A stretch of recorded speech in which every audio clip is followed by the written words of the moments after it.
suxufiyiinta ka howlgala magaalada Laascaanood ee xarunta gobolka Sool ayaa maanta si adag uga hadlay xadhigga laba wariye oo maalintii afraad ku xidhan xabsiga dhexe ee magaalada Laascaanood.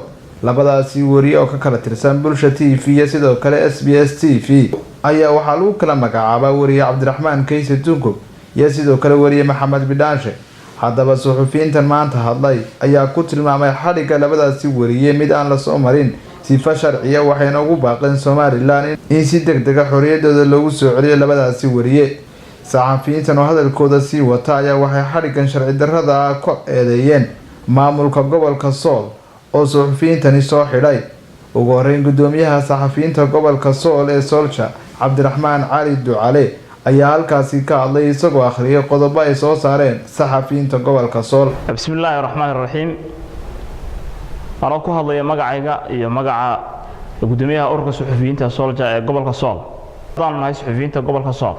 waxaan halka ka cabaaraynaa laba wariye oo ku xidhan xabsiga Laascaanood kaasoo aan loo marin sifa sharciya. qodobka labaad, suxufiyiinta gobolka Sool waxaanu halkan ugu baaqaynaa xukuumadda Somaliland iyo mas'uuliyiinta gobolka Sool ee halkan ka arrimiya inay joojiyaan tacadiyada iyo caburinta saxaafadda ee had iyo jeer lagu hayo suxufiyiinta.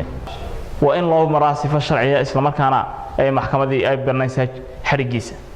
hadda si waxaad moodaa in suxufiyiintan lagu dabaqay mudaharaado ama rabshado ka dhacay magaalada Laascaanood taasoo siyaabo kala duwanba ha noqdeen kuwa Somaliland mudaharadaasi laga soo horjeedo. sidoo kale waxaa soo baxaysa in mas'uuliyiinta gobolka Sool ay had iyo jeer u xidhaan suxufiyiinta arrimaha la khuseeya baraha bulshada taasoo aan khuseyn TV-yada ama xarumaha ay ka shaqeynayaan. waxaan oran karaa waa ayaan darro mas'uuliyiinta gobolka Sool inay meherad ama mashquul ku noqdo suxufiga baraha bulshada waxa uu soo dhigo. saxaafadda gobolka Sool waxay markasta la kulantaa caburin joogto ah taasoo kaga timay mas'uuliyiinta ama maamulka gobolka ee halkan ka shaqeeya. waxaanu mar labaad iyo mar saddexaad ba cambaarayna suxufiyiintan ku xidhan xabsiga Laascaanood.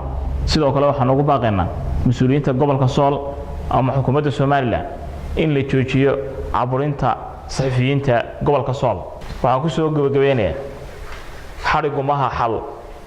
waxaa muhiim ah in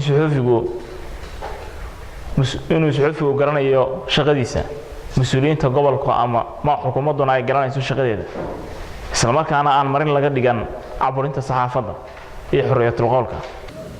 dhankooda qaar ka mid ah saxafiyiinta gobolka Sool oo hadalka iskaga dambeeyay waxay carabka ku adkeeyeen inuu xadhiggani yahay mid sharci darro ah. waxaan halkan ka cabaaraynaynaa halkan waxay taagan dhammaan suxufiyiintii ka howlgali jirtay magaalada Laascaanood ee xarunta gobolka Sool.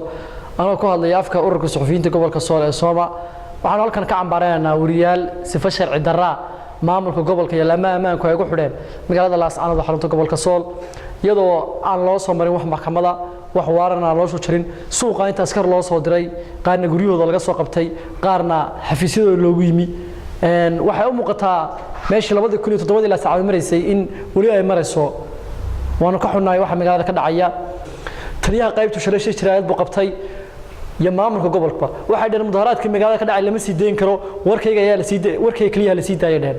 barasaab ku wadla wuxuu yiri magaaladu waa nabadgeliyo, wax rabshado ama mudaharaad ka dhacayna ma jirto.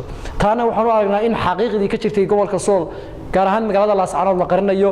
mudaharaadda shalay ka dhacay magaalada Laascaanood cid wax kuma noqon, dad maati caruur badan baa la xidhay, waa war jira weeye. saxaafaddana waxa lagu haystaa waxa weeye wararkan maxaad u tabinaysaan weeye.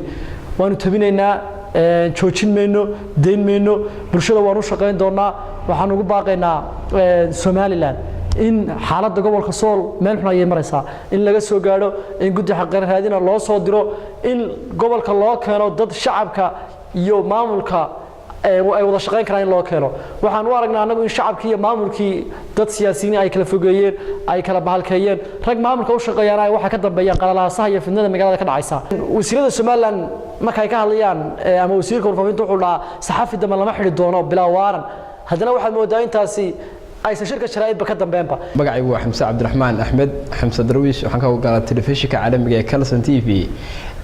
halkan maanta waxaa isugu yimid warbaahinta ka howlgasha magaalada Laascaanood. waxaan cambaaraynaynaa xadhigga laba wariye oo ka howlgala magaalada Laascaanood oo ku xidhan saldhig oo ku xidhan hadeer xabsiga weyn ee magaalada Laascaanood iyadoo aysan jirin wada sharci ah oo loo maray xariga labadaasi wariye. Bismillahir Rahmanir Rahiim. Magacaygu waa Xamse Xaaji Maxamuud Raadeeye, kamid ah wariyaasha ka howlgala magaalada Laascaanood ee xarunta gobolka Sool. waxaanu si adag u cambaareynaa isla markaasina aan u aragnaa inay sharciga ka baxsan tahay tacadiga lagula kacayo suxufiyiinta gobolka oo maalmihii ugu dambeeyay aad u soo laalaabatay. runtii waanu ka xunnahay, waana cambaareynaa.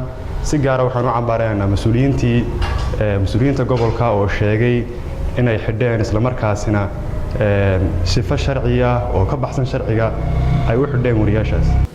isku soo wada duub waa xadhigan wariyaasha ka howlgala gobolka Sool ayaa ah mid mar walba soo noqnoqda, waxayna saxafiyiinta gobolka Sool ee markastaba hadla ay cadeeyaan in xadhiga lagula kaco wariyaasha gobolkani uu yahay mid sharci darro ah.